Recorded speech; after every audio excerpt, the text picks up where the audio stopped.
students number increasing. Now it is 25. Okay. So today the botany lecture series is now having Dr. Sunita Verma, who is Associate Professor Botany, Christ Church College, Kanpur. And I'm so much thankful to respected ma'am that she accepted my invitation, and she was she gave her consent about delivering a lecture on tissue culture. And for a formal welcome, I invite Ms. Aditi Singh, who is the BSc second year topper of our college, of my department, for welcoming Dr. Sunita Verma. Over to you, Aditi. Thank you, sir. Good evening, everyone. Myself, Aditi from BSc Second Year. I welcome you all for today's lecture. I am pleased and honored to introduce our today's lecturer, Dr. Sunita Verma Ma'am, Associate Professor at Christ Church College, Kanpur. Dr. Sunita Verma Ma'am has done her PhD in botany on water pollution from Kanpur University, major work on physiochemical and phycological evaluation of pollution in River Pandu. She has cleared GATE and NET life science exams. A special achievement on CSIR fellowship and UGC travel granted to attend international conference and as a chairperson in the national and international conferences. Attend national training on electron microscopy organized by AIMS Delhi. Minor research on pollution potential of effluent and attended many national and international conferences. We are much honored to have you over here and we are waiting for this knowledgeable lecture. Now I request you, ma'am, please go ahead. Thank you very much for your kind words, Aditi Singh. I'm very thankful to you. Now, I welcome all the participants of different colleges, especially Bareilly College and Christchurch College. You all the students, I welcome you all. Today, अब मैं अपना lecture Hindi में दूंगी, ठीक है? Yes, yes. And ma'am, not from Bareilly College, from SS College. अच्छा, sorry SSS नहीं, Bareilly college में मैं पढ़ा हूँ और अच्छा, वहीं से सब कुछ सीखा है, और वहाँ के भी कुछ बच्चे शायद होंगे यहाँ पर, और अभी डॉक्टर सविता तनेजा भी जुड़ गई हापुड़ से. अच्छा, ठीक है ma'am, please over to you. हाँ, सबका बहुत बहुत स्वागत है. आज मैं आपको टिश्यू कल्चर के बारे में बताऊंगी. टिश्यू कल्चर मैंने अपने एमएससी के बच्चों को बताया हुआ है, लेकिन उनका रिवीजन हो जाएगा और बाकी बच्चों के लिए शायद उनको वो कुछ गेन करे, ऐसा मैं एक्सपेक्ट करती हूँ. जब हम टिश्यू कल्चर की बात करते हैं तो सबसे पहले हमारे दिमाग में यही आता है कि टिश्यू क्या है और कल्चर क्या है. क्यों हम कह रहे हैं टिश्यू कल्चर? जब हम टिश्यू कल्चर कहते हैं, इसका मतलब ये होता है कि प्लांट का कोई भी एक पार्ट मतलब जैसे प्लांट में अगर आप किसी भी प्लांट को देखें तो वो फुली डिफरेंशिएटेड है. इसका क्या मतलब है? उसमें स्टेम है, लीफ है, रूट है, फ्रूट है, फ्लावर है. उसका कोई भी हम एक पार्ट लेते हैं और उसको हम आर्टिफिशियल मीडियम में कल्चर करते हैं मतलब ग्रो करते हैं. आर्टिफिशियल मीडियम मैंने क्यों बोला? आर्टिफिशियल मीडियम इसलिए बोला क्योंकि जैसे किसी प्लांट को ग्रो करने के लिए हमको मीडियम चाहिए, किसी भी प्लांट को ग्रो करने के लिए मीडियम क्या है? सॉइल है. ऐसे हम कोई प्लांट का पार्ट लेंगे जो टिश्यू है, उसको कल्चर करने के लिए हमको मीडियम चाहिए. तो जो मीडियम है टिश्यू कल्चर में, वो हम केमिकल से बनाते हैं, डिफरेंट केमिकल मिक्स करके उनको डिफरेंट रेशियोज में, जो हम अगले लेक्चर्स में डिस्कस करेंगे.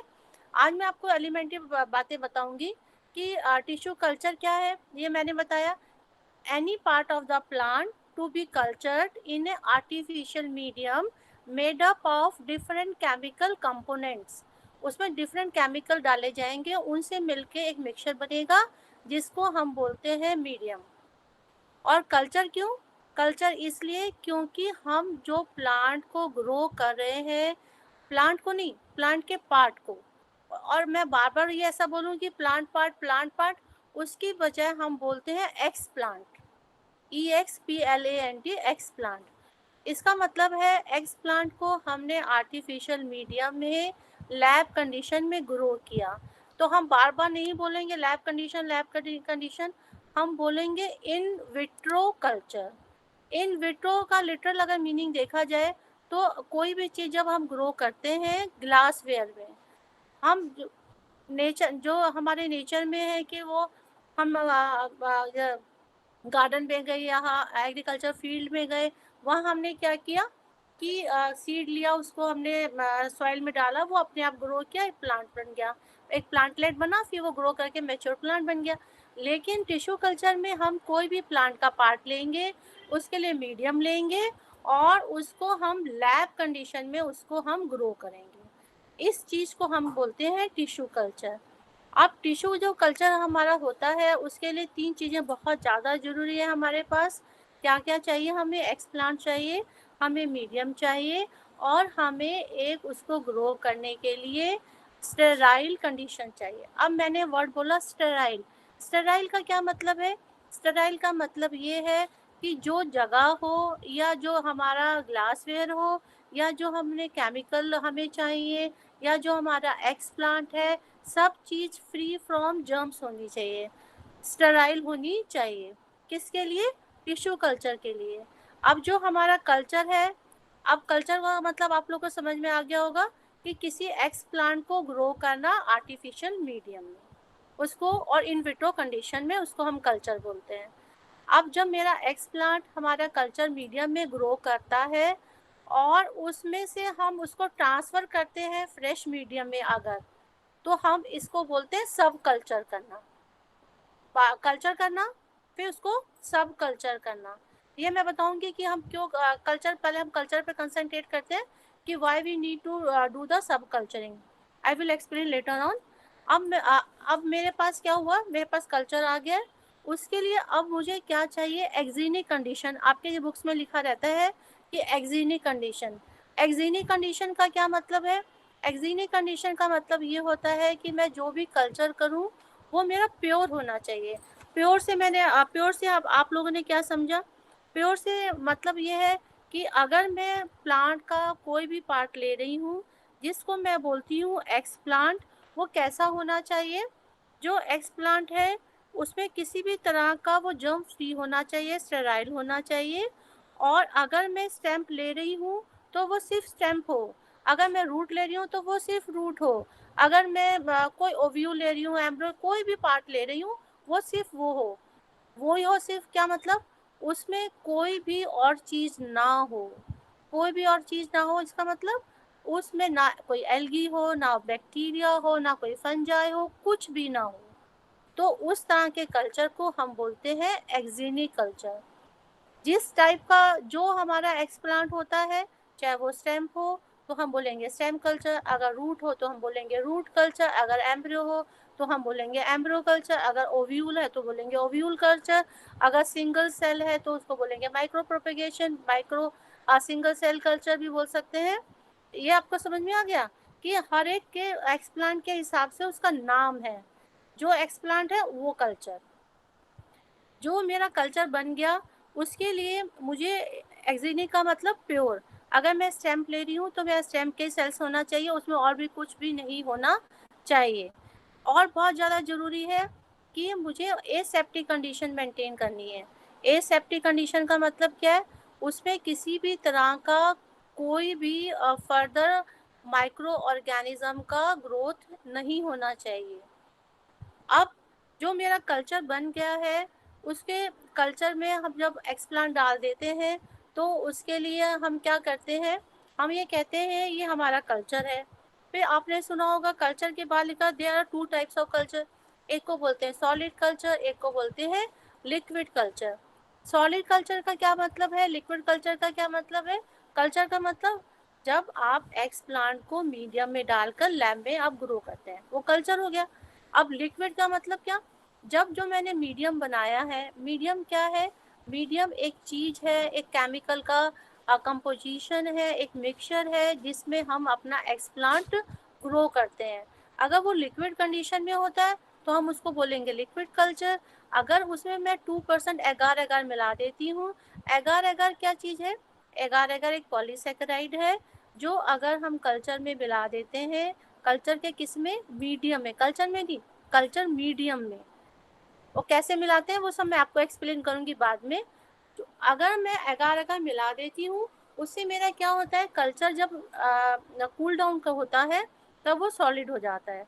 तो अगर मैं उसमें अपना कल्चरिंग कर रही हूँ, अगर उसमें मैं अपना एक्सप्लांट ग्रो कर रही हूँ तो मैं बोलूँ कि मैंने सॉलिड कल्चर किया। ये आपको समझ में आ रहा है? अच्छा, ये मानते हैं कि आपको समझ में आ रहा है, ठीक है।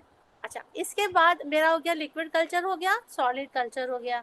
इसके बाद सब समझ में आ रहा है मैडम, आप बिल्कुल आ रहा है? चिंता मत हाँ करिए। हाँ, thank you You sir. are speaking absolutely very fine. अच्छा, thank you sir, Okay, thank you sir. and we are listening very carefully, and you are explaining beautifully. So don't thank you worry. Sir. अच्छा, thank If you any sir. problem, I'll inform you immediately. Don't worry. अच्छा, yes sir, yes sir, thank you sir. Okay, okay, okay. इसके बाद हमारा जब solid culture हो गया, liquid culture हो गया, इसके बाद आपके बुक्स में ये लिखा रहता है कि बैच कल्चर। बैच कल्चर का क्या मतलब है? मैं मीडियम पे एम्फेसाइज कर रही हूँ कि मीडियम मेरा कैसा है, कि सॉलिड है, लिक्विड है। जब मैं कल्चर करने के लिए लिमिटेड अमाउंट ऑफ मीडियम लेती हूँ।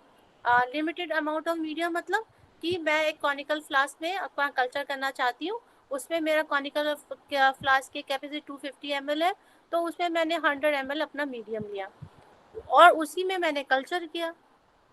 अब मैंने आपको बताया कि एक मैंने लिमिट बता दी है, मैंने 100 ml एक फिक्स अमाउंट ऑफ मीडियम में मैंने कल्चर किया। ऐसा कल्चर कहलाता है बैच कल्चर, कि आप एक फिक्स अमाउंट लेंगे, उसमें आप अपना एक्सप्लांट डालेंगे और उसको कल्चर करेंगे। इस तरह के कल्चर को हम बोलेंगे हमने बैच कल्चर किया। दूसरे तरह का culture continuous culture. Continuous culture मतलब एक ऐसा कॉनिकल फ्लास्क जिसमें इनलेट भी है, आउटलेट भी है। ये हम लोग करते हैं बायो फर्मेंटर्स वगैरह, जहाँ पर हमें मास कल्चरिंग करनी होती है, वहाँ हम करते हैं। वो मैं आपको बताऊँ कि हम कहाँ पर कौन सा कल्चर करते हैं लेटर ऑन। अभी तो मैं सिर्फ आपको एलिमेंट्री बता रही हूँ। कंटिन्यूअस कल्चर में क्या किया मैंने कि मैंने एक आप कॉनिकल फ्लास्क इमेजिन की जिसका एक इनलेट है, एक डालने की जगह है, एक निकालने की जगह है। मैंने क्या किया, मैंने स्टार्ट किया कल्चर को। मैंने 100 ml कल्चर मीडियम लिया, उसमें मैंने एक्सप्लांट डाला। एक्सप्लांट मेरा कुछ भी हो सकता है, एल्गी भी हो सकता है, फंजाई भी हो सकता है, कोई भी प्लांट पार्ट हो सकता है, कुछ भी हो सकता है। अब मैंने उसमें डाला। उसके बाद क्या होता है, जब कल्चर में हमारा जो मीडियम है वो न्यूट्रिएंट्स की सप्लाई है, किसको? एक्सप्लांट के लिए। वो जो एक्सप्लांट है वो न्यूट्रिएंट्स को कंज्यूम उसको डिप्लीट कर, मतलब उसको ख़त्म करता है, यूज़ करता रहता है, तो उसका कंसंट्रेशन मीडियम में कम होता रहता है। अब उसको एक तरीका ये है कि हम उसका सब कल्चर करें। एक दूसरा तरीका ये भी है कि उसमें मैं टाइम टू टाइम अपना मीडियम ऐड करती रहूं, और जो यूज मीडियम है, डिप्लीटेड मीडियम है जिसमें न्यूट्रिएंट्स नहीं है, उसको मैं निकालती रहूं। मैंने ऐसा किया। आफ्टर ये किस पे डिपेंड करता है? ये डालना और निकालना किसी की विश पे नहीं है। ये डिपेंड करता है कि जो मैं एक्सप्लांट लिया हुआ है मेरा, उसका जो एक्सपोनेंशियल ग्रोथ फेज, वो भी मैं आपसे डिस्कस करूंगी। एक्सपोनेंशियल ग्रोथ फेज का क्या मतलब होता है? आप ये समझिए, एक्सप्लांट को जो उसकी ग्रोथ है वो मीडियम में जो न्यूट्रिएंट्स का उसके कंसंट्रेशन पे डिपेंड करती है, और जब कंसंट्रेशन कम होने लगेगा न्यूट्रिएंट्स का, तो उसकी प्लांट जो एक्सप्लांट की ग्रोथ है वो उस पर असर आने लगेगा। उसको मैं अवॉइड करने के लिए हमें क्या करना होता है, हम ये करते हैं कि हम कंटिन्यूटी में एक तरफ से मीडियम डालें और दूसरी तरफ से जो डिप्लीटेड मीडियम है उसको निकाल लें। तो ये कंटिन्यूस सप्लाई आप प्रोवाइड करें किस चीज़ की? न्यूट्रिएंट्स की। किसको? एक्सप्लांट को। अगर मैं इस तरह का कल्चर करती हूँ तो हम बोलेंगे कि हम क्या कर रहे हैं, हम कंटिन्यूस कल्चर कर रहे हैं। और जो ये डिफरेंट टाइप से कल्चर है ना, इन सब का अलग अलग सिग्निफिकेंस है। हर कल्चर को हर जगह यूज़ नहीं किया जा सकता, वो मैं आपको बाद में बताऊँ। अभी मैं सिर्फ आपको आज टर्म से फेमिलियर करवा रही हूँ जो हम टिश्यू कल्चर में यूज़ करते हैं। इसके बाद आता है हमारा सस्पेंशन कल्चर। सस्पेंशन कल्चर का क्या? कल्चर से तो आप लोग समझ ही गए हो कल्चर का क्या मतलब है। अब जो मेरा एक्स प्लांट है वो कोई भी पार्ट हो सकता है प्लांट का, कोई भी एल्गी भी हो सकता है, फंजाई कुछ भी हो सकता है, लेकिन प्लांट मटेरियल की बात हो रही है। उसमें मैंने क्या किया, मैंने एक्स प्लांट को अपने मीडियम में डाला। वो कोई भी तरह का कल्चर हो सकता है, लिक्विड भी हो सकता है, सॉलिड भी हो सकता है, बैच भी हो सकता है, कंटिन्यूअस भी हो सकता है। उसके बाद जब एक्स प्लांट को हम मीडियम में डालते हैं तो आप क्या करते हैं? आप क्या करते हैं, जो ऑलरेडी डिफ्रेंशिएटेड है मतलब अगर आप एक प्लांट को देखें, उसमें आप देखते हैं कि स्टेम आप मेक आउट कर सकते हैं। डिफ्रेंशिएशन का क्या मतलब है कि एकदम क्लियर कट आप उसको मेकआउट करें, हाँ डिफ्रेंशिएटेड है मतलब हाँ ये रूट है, ये स्टेम है, ये लीफ है, ये आप आराम से बता, आपसे कोई पूछे बताइए आम कहाँ लगा है तो आप बताएंगे हाँ देखो ये आम है, आम की पत्ती कौन सी, आप बता दोगे ये आम की पत्ती है। इसका मतलब फुल्ली डिफ्रेंशिएटेड है, आप इजिली उसको मेकआउट कर पा रहे हैं। अब आपने क्या किया, हम लोगों ने टिश्यू कल्चर में क्या किया कि मैंने कोई भी पार्ट लिया तो मैंने उसको कहा वो मेरा एक्स प्लांट है, ये समझ में आ गया ना, वो एक्स प्लांट है। जो एक्स प्लांट है वो ऑलरेडी डिफ्रेंशिएटेड है, ऑलरेडी डिफ्रेंशिएटेड है मतलब कि आप उसको मेकआउट कर पा रहे हैं। आपने एक्स प्लांट लिया, उसको मीडियम में डाला, जब हमने एक्स प्लांट को मीडियम में डाला तो वो जो एक्स प्लांट है वो डी डिफ्रेंशिएटेड हुआ, D D E D differentiated हुआ। डी डिफ्रेंशिएटेड का मतलब क्या हुआ कि जो ऑलरेडी डिफ्रेंशिएटेड है उसको आपने इंड्यूस किया। कैसे इंड्यूस किया, with the help of the nutrients जो मीडियम में है। न्यूट्रिएंट्स भी होते हैं, प्लांट हार्मोन्स भी होते हैं, विटामिन भी होते हैं, माइक्रो न्यूट्रिएंट्स भी होते हैं, मैक्रो न्यूट्रिएंट्स भी होते हैं, उन सबसे मिलकर मीडियम बनता है। उसका कंपोजिशन हम लेटर ऑन डिस्कस करेंगे। अभी इतना समझिए एक मीडियम है जिसपे हम एक्स प्लांट को ग्रो करते हैं। जब एक्स प्लांट में मैंने मीडियम में जब मैंने एक्स प्लांट को मीडियम में डाला तो मैंने क्या किया, डी डिफ्रेंशिएशन किया। डी डिफ्रेंशिएशन आप समझ लीजिए, डी डिफ्रेंशिएशन मतलब क्या है, जो ऑलरेडी डिफ्रेंशिएटेड था उसको मैंने इंड्यूस किया कि आप दोबारा से सेल बन जाइए। सेल बन जाइए मतलब कि एक पार्ट लिया, वो टिश्यू है, ग्रुप ऑफ सेल्स है, वो लीफ हो या स्टेम हो या रूट कुछ भी हो, पार्ट बहुत सा ग्रुप ऑफ सेल्स है, उसको मैंने एक्स प्लांट के रूप में यूज किया, उसको मीडियम में डाला। जब मीडियम में केमिकल्स हैं वो उसको क्या करते हैं, डी डिफ्रेंशिएट करते हैं।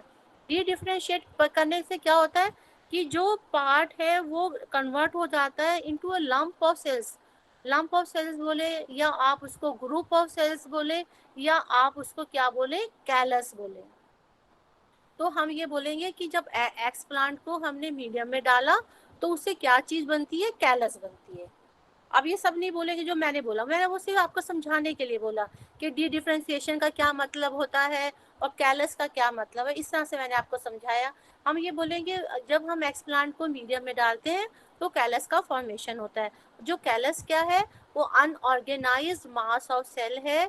जब हम उसको मीडियम में ऐसे शेक करेंगे, किस मीडियम में, लिक्विड मीडियम में, सॉलिड मीडियम में नहीं, लिक्विड मीडियम में जब वो शेक करेंगे तो जो भी सेल्स है, जो कैलस है, मैंने बोला अनऑर्गेनाइज मास ऑफ सेल्स है या पेरेन्काइमेटर सेल्स है, वो सब क्या होते हैं, मीडियम में डिस्पर्स हो जाते हैं, मीडियम में क्या होते हैं, फैल जाते हैं। या ऐसे बोले कि फैल जाते हैं, या हम उसको बोले सस्पेंड हो जाते हैं। ऐसा कल्चर जिसमें सेल्स सस्पेंड रहते हैं, उस तरह के कल्चर को हम बोलते हैं सस्पेंशन कल्चर। ये सिर्फ आपको मैंने सस्पेंशन कल्चर समझाने के लिए ये बताया। ये आपको समझ में आ गया कि सस्पेंशन कल्चर का मतलब क्या है। When you put x plant in a medium that will de-differentiate into a callus, and when you shake that particular a container having callus, then all the cells will suspend in the medium, and that type of culture is known as suspension culture। ठीक है। अब हमारा क्या हुआ कि भाई ये जो हमने टिश्यू कल्चर की हम बात कर रहे हैं, तो ये कोई नया तो है नहीं। इसको सबसे पहले जो जर्मन एक बॉटनिस्ट थे हैबरलैंड ने 1898 में इसको स्टार्ट किया था। उन्होंने इस पर बहुत काम किया, वो हम लोग इसकी हिस्ट्री में लेटर ऑन जाएंगे कि क्या क्या उनका काम है। उसके बाद ये हमारा जो है एक और बॉटनिस्ट है जिनको हम बॉटनिस्ट और टिश्यू कल्चरिस्ट बोलते हैं, कि वाइट उन्होंने उसका काम किया है। ये मैं आपको इसलिए बता रही हूँ दो चार नाम टिश्यू कल्चरिस्ट के, क्योंकि उन्हीं के नाम के ऊपर डिफरेंट मीडियम के नाम रखे हुए हैं, जैसे Whites medium, Arden Allen medium, राशिक्स एंड स्कूब्स मीडियम, ऐसे अलग अलग नाम है मीडियम के। उनका सबका कच्यूटेन मीडियम, जोरॉक्स मीडियम, उनके जिन्होंने उसको यूज़ किया first time for the culturing of particular x plant, उसके बेसिस पे उनका हमने नाम रखा हुआ है। अब एक्स प्लांट हमारा कल्चर हो रहा है, हमारा कल्चर बन गया। अब अगर उस कल्चर से हम उसको दोबारा से लेके दूसरे नए कल्चर मीडियम में डाल देते हैं तो हम उसको बोलते हैं हमने उसको सब कल्चर किया। ठीक है।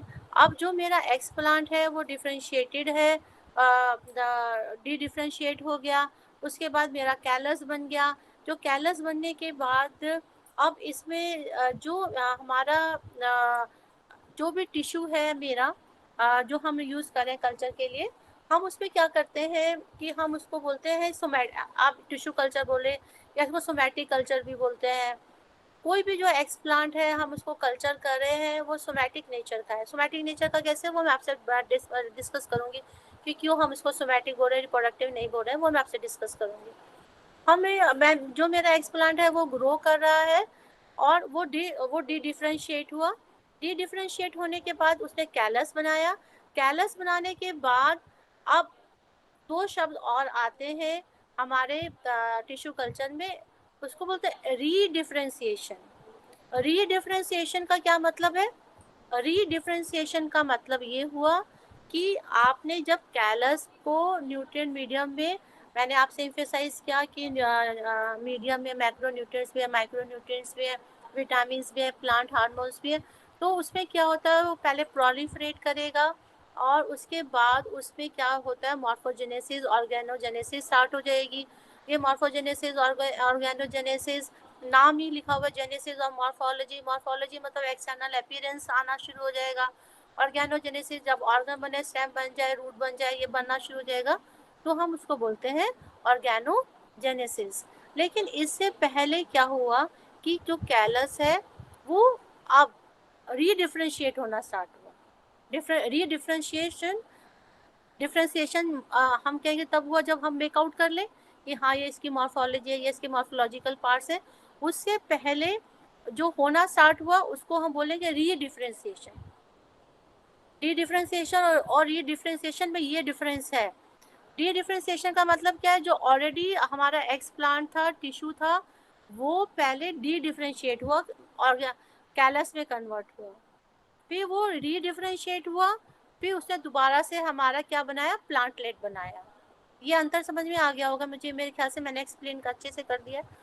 अच्छा, इसके बाद जी अच्छे से एक्सप्लेन कर दिया आपने, बहुत अच्छे से। हाँ, thank you I am sir. Listening.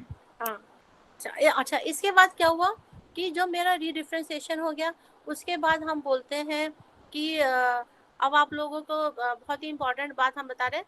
जैसे हमारा एम्ब्रियो का फॉर्मेशन कब होता है? जब हमारा जाइगोट डिवाइड करता है तब हमारा एम्ब्रियो बनता है। उसे और तो कोई सेल हमारी प्लांट में ऐसी नहीं है कि वो एम्ब्रियो बना सके, सिर्फ जाइगोट है। हम ये बोलते हैं कि जाइगोट है या हमारा जो स्पोर है वो टोटियोपोटेंट है, क्योंकि उसमें ये कैपेबिलिटी है, वो डिफ्रेंशिएट होगा और एक प्लांटलेट को बनाएगा। और किसी सेल में ये कैपेबिलिटी नहीं है। कौन सी capability? To form an embryo. इस बात की बात हो रही है। अब हम जब टिश्यू कल्चर करते हैं तो जो भी मेरा एक्स प्लांट होता है उस पर दो तरह की एम्ब्रियोजेनेसिस होती है। अब जो टिश्यू कल्चर कर रहे हैं उसमें दो तरह की एम्ब्रियोजेनेसिस होती है। मैंने जाइगोट नहीं लिया, मैंने एक्स प्लांट लिया है। एक्स प्लांट कोई भी प्लांट का पार्ट है। अब उसमें एम्ब्रियोजेनेसिस हो रही है। एम्ब्रियोजेनेसिस मतलब, जेनेसिस का मतलब formation of a embryo from a somatic cell. Somatic cell क्या है? जो मेरा एक्स प्लांट है वो जो एम्ब्रियो का फॉर्मेशन हो रहा है वो कहाँ से हो रहा है? कैलस से हो रहा है। अगर callus direct embryo like structure बनाता है। अब एम्ब्रियो लाइक स्ट्रक्चर का मतलब क्या है? एम्ब्रियो लाइक स्ट्रक्चर जैसे आप हार्ट शेप बनाते हैं, कहते हैं ऐसे एम्ब्रियो बना देते हैं ना, हार्ट शेप। एम्ब्रियो के डिफरेंट फॉर्म्स होते हैं, ग्लोबुलर फॉर्म है उसकी और ये हार्ट शेप है, इसके डिफरेंट फॉर्म शेप्स होती हैं। तो हार्ट शेप की हम बात करते हैं, आपको दिमाग में समझ, उसका एक एपिकल पोर्शन है, एक लोअर पोर्शन है जिसको प्लूमल बोलते हैं, एक रेडिकल बोलते हैं। आप लोगों के दिमाग में एक इमेज आई होगी, है ना? अगर वैसा स्ट्रक्चर बनता है किससे? कैलस से। दो तरीके से बनेगा, या तो callus direct embryo like structure बना देगा, या क्या कैलस क्या करता है, पहले ग्रुप ऑफ सेल्स बनाएगा, उस पर रीजनरेशन होगा, उसमें छोटे छोटे से क्या बोलते हैं नॉचेस बनेंगे, ट्यूमरस ग्रोथ होगी, उसके बाद उसे एम्ब्रियो लाइक स्ट्रक्चर बनेगा। ऐसे जो एम्ब्रियो लाइक स्ट्रक्चर का फॉर्मेशन हो जाना टिश्यू कल्चर में, हम इनको बोलते हैं सोमैटिक एम्ब्रियोज। और इस तरह की एम्ब्रियोजेनेसिस को हम बोलते हैं somatic embryogenesis. Why somatic embryogenesis? Because genesis of embryo-like structures from somatic cells. और अभी ये मैंने क्यों इम्फेसाइज किया, इसलिए इम्फेसाइज किया कि कैलस से कैसे मिला, मेरा रीडिफ्रेंशिएशन होना है। उस पर रीडिफ्रेंशिएशन में या तो वो डायरेक्ट एम्ब्रियो बनाएगा या उसमें इंटरवीनिंग फेजेस होंगे कि वो पहले मेरा कैलस हो, फिर उसमें सेल्स हो, वो एक वो बनाए, टिश्यू बनाए, टिश्यू से फिर वो ऑर्गन बनाए, फिर वो एम्ब्रियो में कन्वर्ट हो। तो एक को बोलते हैं डायरेक्ट एम्ब्रियोजेनेसिस और दूसरे वाले को बोलेंगे इनडायरेक्ट एम्ब्रियोजेनेसिस। और ऐसे एम्ब्रियो का फॉर्मेशन जो हमारे टिश्यू कल्चर में बनता है उसको बोलते हैं सोमैटिक एम्ब्रियोजेनेसिस। और ऐसे एम्ब्रियो को एम्ब्रियो नहीं बोल सकते, क्योंकि एम्ब्रियो कब बनेगा, जब जाइगोट डिवाइड करेगा। तो इसको हम बोलेंगे सोमैटिक एम्ब्रियो या एम्ब्रियोइड्स, या हम बोलेंगे एम्ब्रियो लाइक स्ट्रक्चर्स। ये सब कब, जब हम रीडिफ्रेंशिएशन की जब हम बात करते हैं। अब हम ये बात करेंगे कि भाई ये हमारा रीडिफ्रेंशिएशन हो रहा है या कैलस हमारा ग्रो कर रहा है टिश्यू कल्चर में। लेकिन सबसे इम्पॉर्टेंट बात ये है कि अगर हमें टिश्यू कल्चर करना है तो हम टिश्यू कल्चर क्यों करें। भाई प्लांट तो हमारे वैसे भी प्रोपेगेट करते हैं।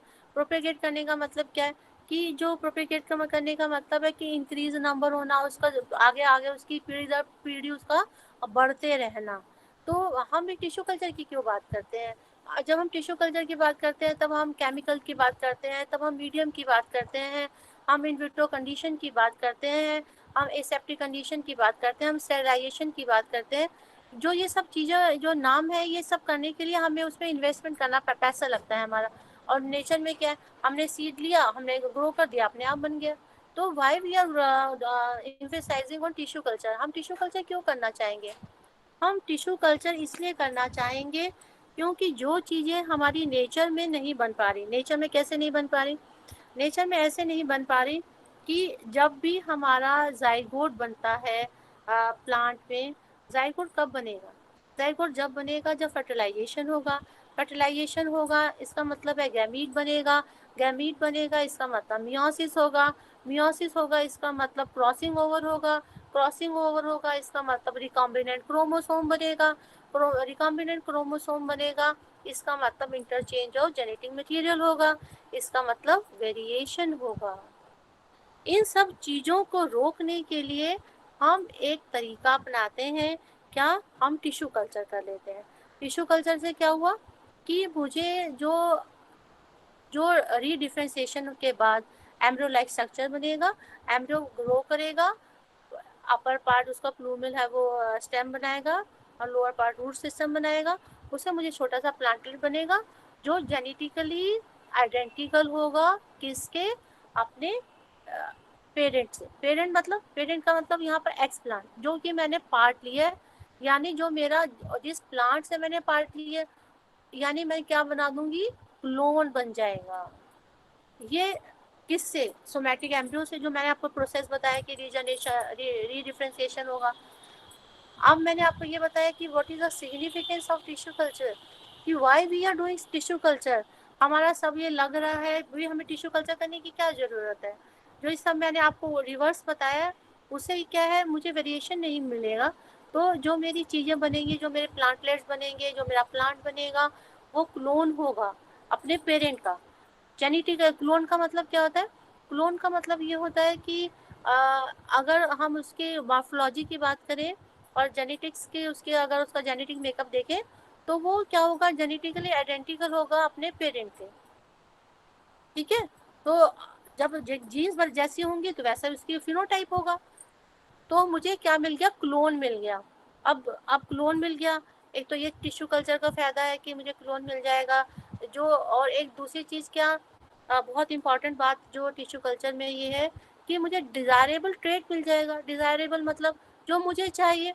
अगर मुझे किसी का कोई भी चीज़ मुझे चाहिए, जैसे बहुत से एग्जांपल्स हैं, वो हम लेटर ऑन डिस्कस करेंगे। एक तो ये कि हमें डिज़ायरेबल जो चीज़ चाहिए वो हमें मिल जाएगी। दूसरा चीज़ ये है कि हमें क्लोन मिल जाएगा। तीसरी बात ये होती है टिश्यू कल्चर में जैसे मैंने ये कहा कि मैं एक्स प्लांट लूँगी, वो डी डिफ्रेंशिएट होगा, उसके बाद एम्ब्रो बनेगा, जो वो एक नहीं बनता है। आप ये इमेजिन कीजिए कि एक मैंने छोटा सा पार्ट लिया, उसको मैंने मीडियम में डाला, उससे ऐसे ग्रुप ऑफ सेल्स बन गए, ग्रुप ऑफ सेल्स, और each cell is capable of giving rise to a single embryo. इतने सारे सेल, इतने सारे एम्ब्रियो, इतने सारे plantlet in a short span of time. Embryo का मतलब क्या है? जो सीड, ये सीड है। मतलब सीड का क्या मतलब होता है? जैसे मैंने बोला सीड का मतलब ये है कि एक स्ट्रक्चर ऐसा जिसमें अंदर एम्ब्रियो है और बहुत सारा न्यूट्रिटिव टिश्यू है और उसकी एक कवरिंग है, प्रोटेक्टिव लेयर है, ये सीड होता है। जैसे आप लोग भी खाते हैं, जैसे आप चना खाया या दाल खाई, सीड खा रहे हैं ना, सबको पता है सीड। अब जो मेरा सोमैटिक एम्ब्रियो बना, वो भी मेरा एक सीड है, एक सीड की तरह है। अब उसको सीड नहीं बोलते हैं, आप इसका कंफ्यूजन में मत आइएगा कि हम उसको सीड नहीं, उसको हम सीड नहीं बोल सकते हैं, ठीक है। वो मेरा सोमैटिक एम्ब्रियो बना, लेकिन दैट एम्ब्रियो इज कैपेबल, उसमें ये कैपेबिलिटी है कि वो डिवाइड हो और एक प्लांटलेट बना दे, और वो प्लांटलेट एक मैच्योर प्लांट में कन्वर्ट हो जाए जब हम उसको फील्ड में ट्रांसफ़र कर दें, लैब से हम उसको फील्ड में ट्रांसफ़र कर दें। ये बात समझ में आ गई। लेकिन यहाँ जो मैं इम्फेसाइज कर रही हूँ, मैं कैलस में इम्फेसाइज कर रही हूँ कि वो ग्रुप ऑफ सेल्स है, एंड इस जो सेल है वो प्रोलिफरेट होके एक एम्ब्रियो लाइक स्ट्रक्चर में बनेगा, और इतने सारे हमें प्लांट्स जो कैसे हैं, क्लोन है। क्लोन का जब मैं बोल रही हूँ, इसका मतलब है कि वो जेनेटिकली कैसे है, आइडेंटिकल है। इतने सारे प्लांट्स मुझे शॉर्ट स्पैन और एक साथ मिल जाएंगे। तो this is the benefit of tissue culture. भाई हमें क्यों करना है? हमें इसलिए करना है कि हमें इतने सारे प्लांट शॉर्ट स्पैन में मिल जाएंगे, और जो जेनेटिकल आइडेंटिकल है, और जो हमें डिजायरेबल ट्रेट हमें मिल रहा है, और बहुत और भी बातें हैं, बहुत सी और भी बातें हैं। जैसे भाई टिश्यू कल्चर क्यों करें? कुछ प्लांट्स ऐसे होते हैं, जैसे क्या इंटरस्पेसिफिक क्रॉस करवाना हो, इंटरजेनेरिक क्रॉस करवाना हो, इंटरजेनेरिक और इंटरस्पेसिफिक और इंटरस्पेसिफिक इंटरजेनिक, ये सब हम लेटर ऑन डिस्कस करेंगे। अभी मैं ये बताना चाह रही थी सिर्फ कि जो नेचर में पॉसिबल नहीं है, कुछ चीज़ें हैं, जैसे हम हाइब्रिड्स बना रहे हैं, है ना, वो नेचर में क्या होता है कि हमने क्रॉस तो करा दिया, लेकिन वो नेचर में वो ग्रो ही नहीं करा, नेचर में अपने आप को ना वो अडेप्ट कर पाया, और ना उसकी ग्रोथ हो पाई, और ना हमें डिजायरेबल ट्रेट मिल पाया, और ना वो जो हम करते हैं प्लांट ब्रीडिंग वाले एक्सपेरिमेंट्स होते हैं, उनमें ये सब काम होता रहता है। तो उसको अवॉइड करने के लिए क्या है, वो हम टिश्यू कल्चर में हम कर सकते हैं।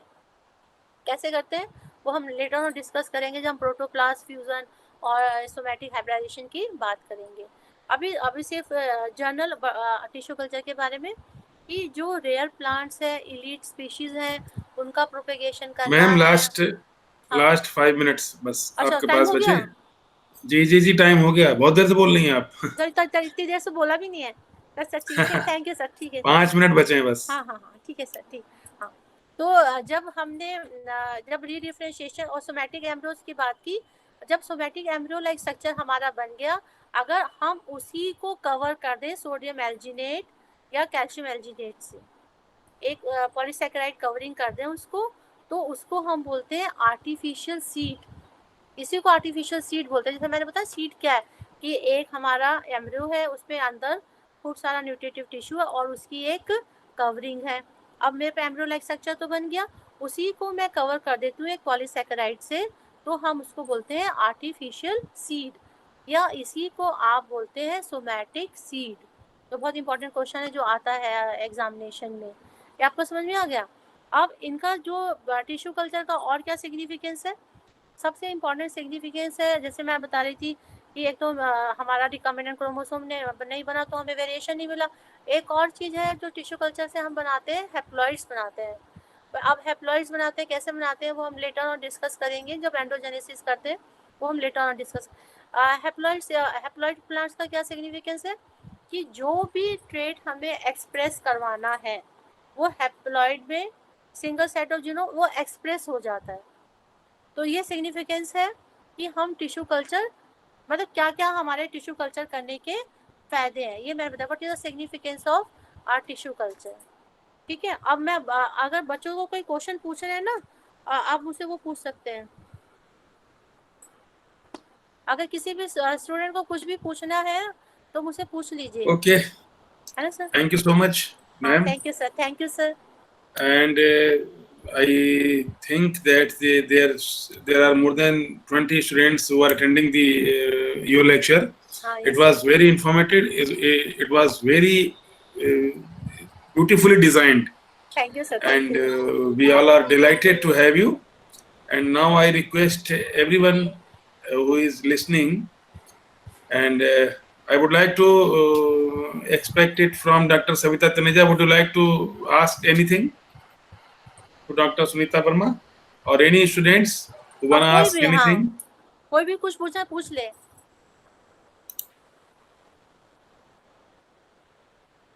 किसी को भी कुछ पूछना हो? भावना Komal Sharma from Punjab, Raju Lakshmi from Kerala, and Alia Mirza, I think she is from Kanpur. Gajendra Yadav from Bareilly College, Bareilly. Anybody? Ma'am इतना अच्छा बताया आपने कि किसी को पूछने की जरूरत ही नहीं महसूस हुई। नहीं सर, ऐसा तो नहीं, समझ में ना आया। नहीं, बहुत अच्छा बताया आपने, वाकई बहुत अच्छा बताया। आप लोग बेटा मतलब कोई भी पूछना चाहे पूछ सकता है, कुछ भी प्रॉब्लम आपको, कुछ भी हाँ। पूछना है और भी कुछ पूछना पूछ लीजिए। हाँ बिल्कुल, किसी को कुछ पूछना हो। हाँ। रितिका दीक्षित, रितिका, यस हाँ सर। कुछ पूछो मैडम से, कुछ भी पूछो जो तुमको जानना हो, हाँ, जो भी जानना हो। और बाकी लोग भी कुछ ना कुछ जरूर पूछें। सर आज मेरा लेक्चर निकल गया, नेटवर्क प्रॉब्लम की वजह से पता नहीं क्यों आप कनेक्ट हो पाया है। अब कनेक्ट हो पाया तो अब मैडम से कुछ पूछ लो टिश्यू कल्चर के बारे में। हाँ,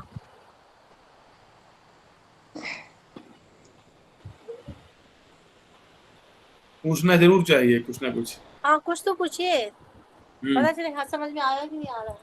हाँ। मैम टिश्यू कल्चर का लेक्चर आपका हो गया क्या मैम? अभी बहुत ही एलिमेंट्री हुआ है, मैं आगे भी आपको बताऊंगी तो मैं बताऊंगी। अभी यूट्यूब पे मैं अपलोड कर दूंगा, वहां भी सुन अच्छा, सकते हैं ये। अच्छा अच्छा। यस।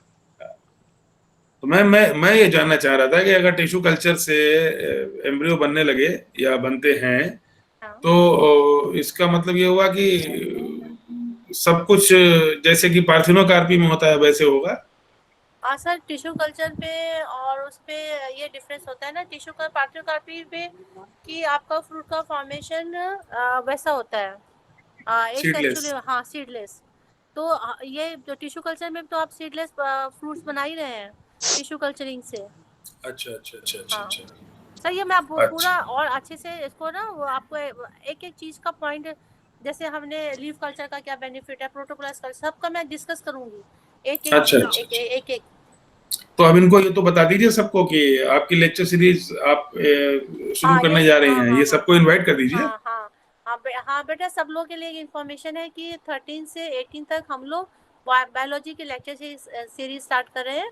उसको हम अपने ग्रुप में डालेंगे, आप उसको सर्कुलेट कीजिए। उस पर बॉटनी के बहुत अच्छे से स्पीकर्स आ रहे हैं जो डिफरेंट टॉपिक्स पे बोलेंगे, उनके टॉपिक भी मेंशन है ब्रोशर में, तो आप उसको सर्कुलेट कीजिए और सब लोग को ज्वाइन करने को बोलिएगा। लिंक भी हम लोग शेयर करेंगे, ठीक है? और आगे से जो भी लेक्चर होगा ना, सर का हो या किसी भी टीचर का होगा, सब आपको शेयर, तो आप लोग ज्वाइन करिए। घर में बैठे हैं ना, इसी ग्रुप पे होगा ना मैम? हाँ, इसी ग्रुप पे। इसी ग्रुप से क्या मैम मतलब? आप कहाँ से हैं मैम? हाँ मैम आप कहाँ से हैं? मैं कानपुर से हूँ बेटा। जी मैम ये गजेंद्र यादव हैं, बरेली कॉलेज बरेली में एमएससी कर रहे हैं। अच्छा है, हाँ गजेंद्र वहीं जहाँ से आपका, हमने एमएससी किया, अच्छा और हमारे गुरु लोग ही इनको पढ़ा रहे हैं। अच्छा। और हमारे जूनियर इनकी बहुत अच्छी टीचर हैं, जो बायोटेक्नोलॉजी और जेनेटिक्स की बड़ी इंटेलिजेंट टीचर हैं। अच्छा, तो उनके स्टूडेंट हैं ये, लेकिन ये पढ़ने के शौकीन हैं तो पढ़ते रहते हैं। नहीं अच्छा, तो जो भी पढ़ने के शौकीन है सब जुड़िए और वो लेक्चर सीरीज में जुड़िएगा, आपको बेनिफिट होगा। अमिता वाजपेयी जी, आप अपने स्टूडेंट्स को बताइएगा, है ना? ठीक है ma'am, thank you so much हाँ, for thank you, being with sir. us and accepting my invitation to deliver a lecture on tissue culture, and hope this bonding will be survived in the future for such nice and informative lectures. Yes sir. Thank you so much. Thank you so much. Thank you sir. हाँ, thank you.